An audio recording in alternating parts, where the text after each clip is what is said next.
You guys have to see what Fundstrat and Tom Lee just said. I'm honestly pretty speechless because I don't know if it's good news or bad news for stocks. At the very least, it's one hell of a prediction. So first up, let's start with this. It's a post that Tom Lee shared on his X account. It's from Carl over on CNBC that says a pair of large bets in the Fed funds futures market are attracting attention on Wall Street. The wagers stand to benefit from a ramp up in expectations that US policymakers will reduce rates as soon as July. The headliner says big bets see Powell turning July's Fed meeting into a live one. Which, before we get into what Fundstrat and Tom Lee just said, I think you guys really need to see this. This is the craziest, most contrarian bet I have ever seen. There was just a trade that went through today with a premium paid of $9 million betting that the Fed cuts rates 300 basis points by March of 2025.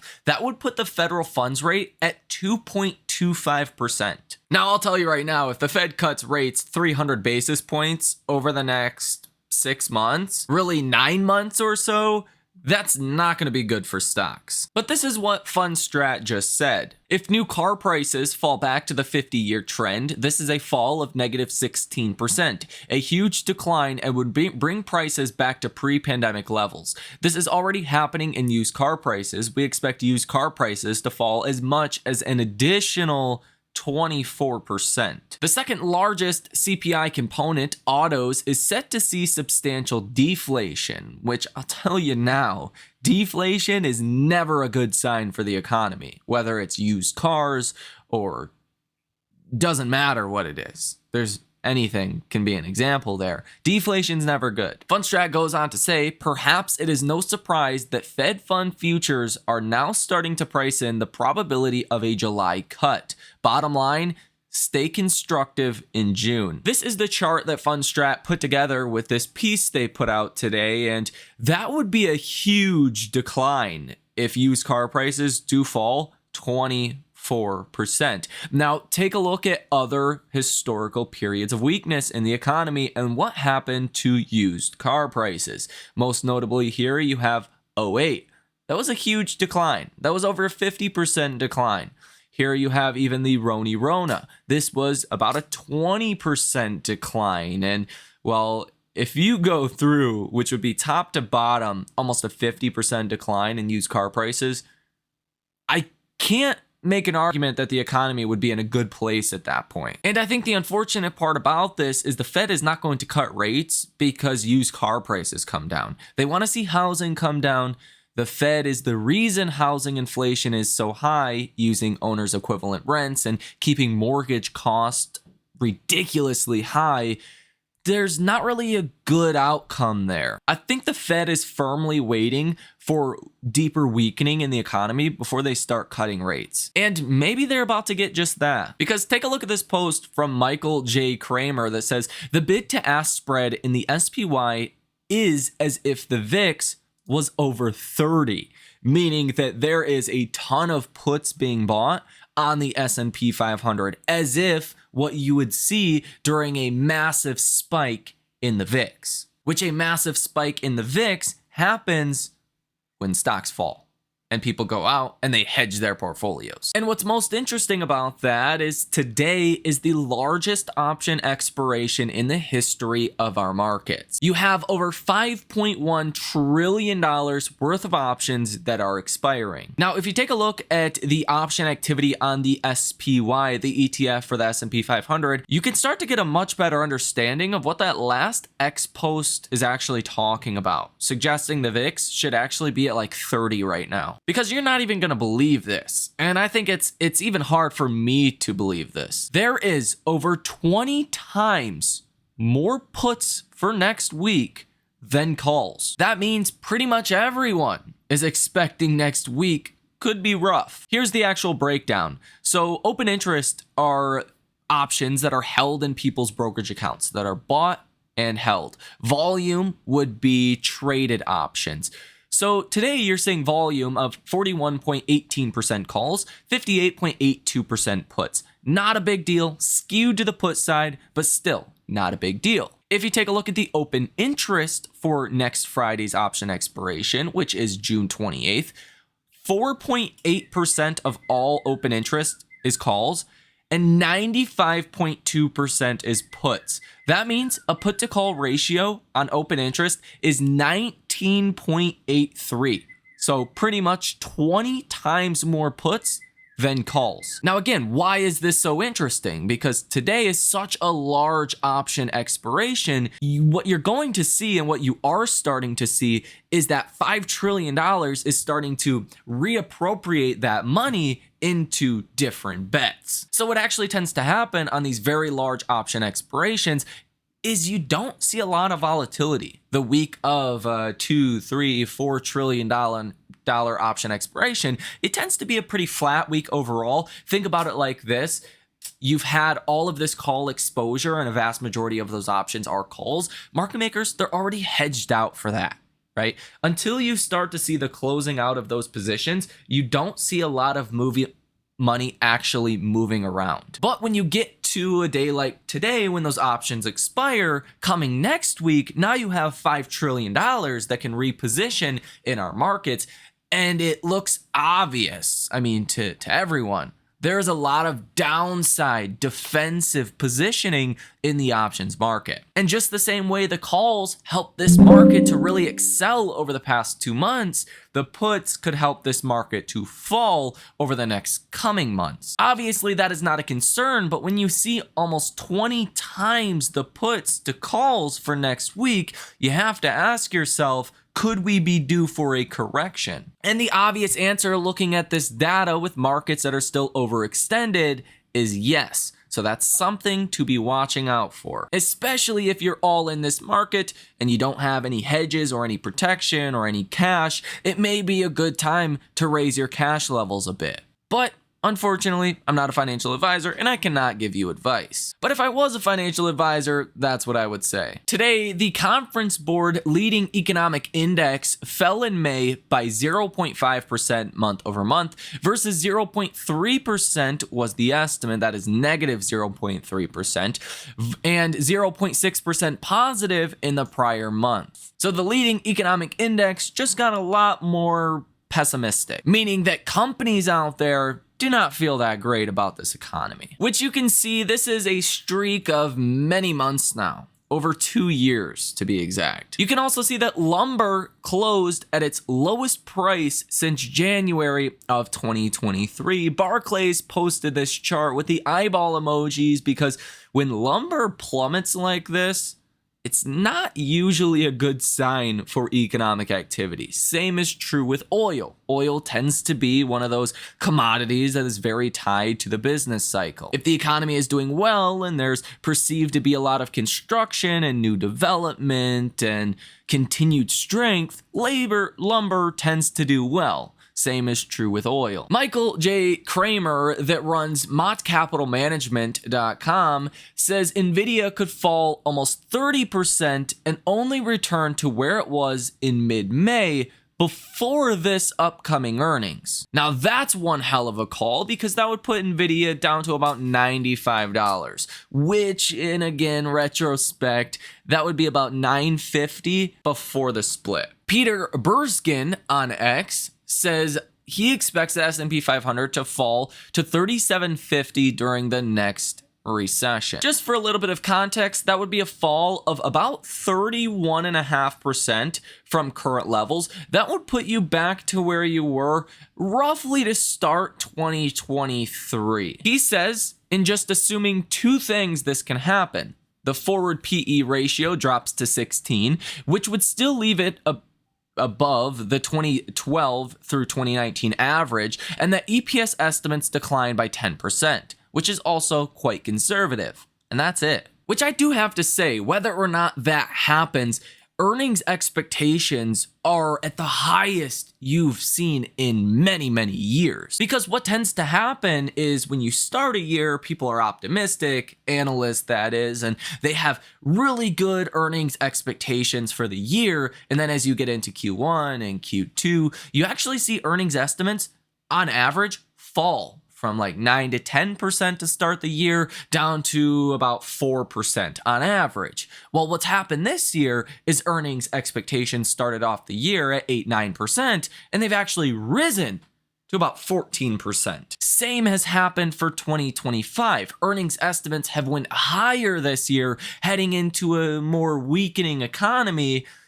That could become problematic if earnings start to disappoint. Imagine it like this. If you're buying Nvidia for that matter, not saying this is going to happen, but if you are buying Nvidia at this point, you're expecting, let's say, 35% EPS growth for this year, or next year for that matter, you're expecting 25%. Well, what happens if the end of this year earnings estimates start to fall? Meaning that maybe you think you're buying Nvidia for a 30 times multiple, but if earnings come in lower than expected, maybe you're paying 50 times earnings for Nvidia. And that's the danger here in this market. Earnings estimates, it's going to be very hard for them to go higher for this year or for next year because they're already super high. There's really not much room for them to go higher. There is a lot of room for them to fall, which does tend to lead stocks more than anything else is earnings estimates. So from that perspective, if you are a bull, the odds are indefinitely stacked against you in the really near term or foreseeable future for this year and next year. So to be bullish on stocks right now on the SPY, QQQ, or really just your S&P 10, your top 10 largest companies that are expected to drive most of the dollar for dollar earnings, you have to expect they will beat earnings for the next 7 or 8 quarters. I'm a little defensive because I don't know if that's going to happen. As you are seeing weakening in the economy, you will start to see more people pull back, and it will be harder to match these elevated earnings expectations. To make matters just a little bit worse, the number of US companies going bankrupt has hit a 14-year high as per the AP. JP Morgan said today, we are now less than 1 month away from the Q2 2024 earnings season kicking off. According to FactSet, they are expecting 2024's Q2 earnings to grow 9% year over year, the highest since Q1 of 2022, and revenue growth to grow 4.6% year over year, the 15th consecutive quarter of revenue growth for the index. So for this quarter, you're expecting the fastest overall earnings growth since Q1 of 2022, which was coming off of 2021. That was a great year. Now, preferably if you were an investor in markets, you would want low expectations so it's easy to beat those expectations. You're already starting off with 2-year high expectations for EPS growth. Any disappointment is going to be a big disappointment. And I want to be honest, I am bullish long term on the United States. You don't want to bet against the US. You don't want to keep your money in cash. Bonds don't make sense unless it's a shorter term trade, or if you have a lot of money and you're just trying to protect it. I'm going to go out on a limb and say you guys probably want to grow your money. So you have to be invested in our markets. But in the shorter terms, there's periods of times that are just not on a good risk to reward return, right? What's the potential return on the S&P or the NASDAQ this year or next year? At these current prices, you need everything to go off without a hitch and earnings growth to reaccelerate even further than, multi-decade, expected earnings growth, right? Multi-year high, decade high for earnings growth. There's a lot of good things baked into our markets. And I will be a lot more bullish when you get a reset of those expectations, something that's more realistic, like 5% or 7% EPS growth. But the problem is, if markets are expecting 14% EPS growth for this full year and another 14-15% for next year, if that even comes down to a still good 10%, that means downside for stocks from here. And that, in a nutshell, is why I want to be a little bit more defensive, let alone if the Fed does make an error, we go into a recession, or something else more dramatic happens. That's a whole other can of worms. According to Unusual Whales, more than 7,000 companies globally employing 130 million people can't pay back loans and are drowning in debt. And last week, you had the largest weekly inflow ever to tech funds, which I would argue is not necessarily a great sign. It seems like there's a lot of capitulation and big money investors are saying, well, we just gotta own this now. And just as really a testament to how strong this market has been, the S&P 500 hasn't dropped 1% in May or June yet. 2014 was the last time that happened, and 1968 before that. Harry Dent, he's basically a perma bear. He says the stock market is in the bubble of all bubbles, which will lead to an epic stock market crash next year and potentially usher in a depression, warns the economist Harry Dent. Now, I do not fall for that. I do not agree with that. I don't think we're going into any kind of depression. Now, eventually, when the world revolts against the dollar and the world stops buying our treasuries with the debt levels that we have, eventually a depression is possible, but not anytime soon. All I think is expectations are too high, and it's going to be hard to even meet those expectations, let alone exceed them. Yes, if we do start to get the labor market that weakens, the Fed will start to cut rates faster, but by then it's going to be too late. And even if we're borderline, not necessarily in a recession, but borderline heading into a recession, that's going to mean a lot of downside for markets because that will mean earnings expectations start to fall. That's more or less what I'm expecting, but not any kind of depression or we're screwed kind of situation. I actually think when markets do reset expectations, when the markets realize that AI is a 50-year build out, 50-year trend, that your hyperscalers, which would be like a Microsoft, a Tesla, Google, these companies that are investing in AI GPU products and not necessarily building products yet or making any successful products yet, those are your hyperscalers. When the markets realize those hyperscalers are not going to have AI results for maybe a year, 2, 3 years, that's where you get a little bit more of a deep reset in AI in some of your big tech, because expectations are over the next 1, 2, 3 quarters, you're going to start seeing a return on investment from, Google or Apple or Microsoft buying billions of dollars worth of GPUs. We all know that's not going to happen. So from that perspective, it's only a matter of time. Unless you think these companies are going to come out with some product that everyone starts to use, then maybe you're under a different opinion. But other than that, there's nothing right now that would suggest Microsoft, Google, Amazon are seeing actual results from any of their AI products. At this point, it's just a cash burn, and especially as the economy weakens, there will be a pullback in AI investments. Because again, I find it very illogical that all of those big tech companies do not have enough AI capacity, GPU capacity to fund their current operations and probably fund them into the next foreseeable future, maybe the next 12 months. In other words, if Google stopped buying NVIDIA GPUs, I think they could still build out any AI products that they are trying to build out. Same is true for Apple or, Microsoft or any other company really at this point. B of A said today the US has avoided a hard landing and we expect that to continue through the end of 2026. Quote, "We see enough resiliency in the consumer to keep the economy in a solid expansion." Let's just be honest, I don't know what consumer they are looking at, but everyone I know is struggling. I mean, just take housing for an example. If you make the average amount of money every single year, you are underwater when you account for rent, when you account for utilities,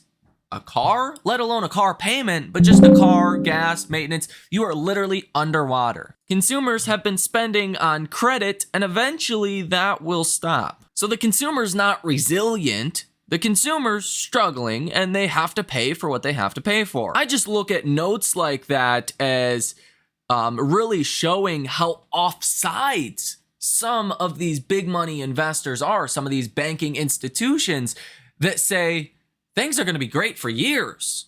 They're already not great. And I really think it's only a matter of time before that data starts getting reflected. And if you are bullish in our markets, I think really the only place that logically makes sense to be bullish, the place that I'm bullish on in our markets, is small caps. And this is a great post from Ryan Dietrich. He says, why own small caps here? Maybe because they are historically cheap relative to, large cap names. And they are where the EPS growth is going to come from the next few years. Here's an excellent look at small versus large from Grant Eljabar on the Carson research team. And Ryan Dietrich puts together these great charts that says forward expected earnings growth with the S&P large and small cap indexes. 2024, a vast majority of the earnings growth is expected to come from big tech, but next year and in 2026, small caps are expected to post better earnings growth. So as I have said before, I don't think this is an actual bubble in our markets in the sense of the technology is not real or anything along those lines. This is not Fugazi AI, that is. But you probably have a bubble of expectations, meaning it's kind of bubblicious how high the expectations are compared to what we will actually most likely get. I also think expectations are unreasonably high that the Fed will actually engineer a soft or, quote, no landing. I think, as Jamie Dimon has said before many times over the past 2 years, the actual probability of a recession is a lot higher than what markets think. Jamie Dimon, JP Morgan's longtime CEO, has went out many times and has said the odds of a recession before, inflation gets down all the way and before the Fed really starts to reduce rates is closer to about 50%. It's really just the toss-up at this point. So for next week, there's a couple important data points that we will get. Really, in the beginning of the week, there's not too much that will be important for markets. You do have Dallas Fed Manufacturing Index at 9:30 in the morning coming on Monday. On Tuesday, Fed speakers, the Canadian inflation rate, Chicago Fed National Activity Index, S&P Case-Shiller home price, CB consumer confidence, Richmond Fed data, Fed Cook, money supply data, all kinds of different things coming on Tuesday. On Wednesday, not much of anything. On Thursday, you have durable goods orders month over month and the GDP growth rate quarter over quarter. Final estimate for Q1, you're expecting that will stay at 1.3%. But the big data will be Friday, and this is probably why you could be seeing so many puts being bought for next week. You will get the core PCE price index month over month, expecting that to fall to 0.1% from 0.2% last month. Personal income month over month expected to stay at 0.4%. That's actually a rise from 0.3% last month. And personal spending month over month is actually expected to rise from 0.2% to 0.3%. And that could be problematic if spending actually falls. So let me know what you think about all of this information down below in the comments section. Do you think the markets are going to beat the already historically high earnings expectations for this year and next year? Or could we be set up for some kind of correctionary period ahead in our markets? Also, what do you think about all of those puts for next week? I can't recall ever seeing a week where there's 20 times the amount of puts than calls. That's abnormal. You also have that $9 million bet that the Fed's going to cut rates down to 2.25% by the first quarter of next year. That would imply a pretty severe economic downturn. And everything else that was said here in this video. I would love your thoughts and your opinions on all of that down below in the comment section. Worth mentioning before we wrap up this video, Nvidia was down about 3% today, the SPY down about 0.2%, Nasdaq's down 0.3%. The Russell was actually the performer today in regards to these other indexes, only down 0.08%. And a lot of this drop today in the S&P and the Nasdaq was actually Nvidia, that is down about 3%. You also had S&P Global Composite PMI that came in at 54.6, expecting 53.4, so that was a beat. S&P Global Manufacturing PMI that came in at 51.7, you were expecting 51.5, also a beat. And S&P Global Services PMI that came in at 55.1, you were expecting 54, that was also a beat, and that is causing 10-year Treasury yields to rise a little bit today, about 1 basis point. So with that last word in, that concludes this video. Hit the like button and subscribe to the channel if you have not done so already, especially if you made it to the end of this video. You guys have a fantastic rest of your day, and I will see you in the next one.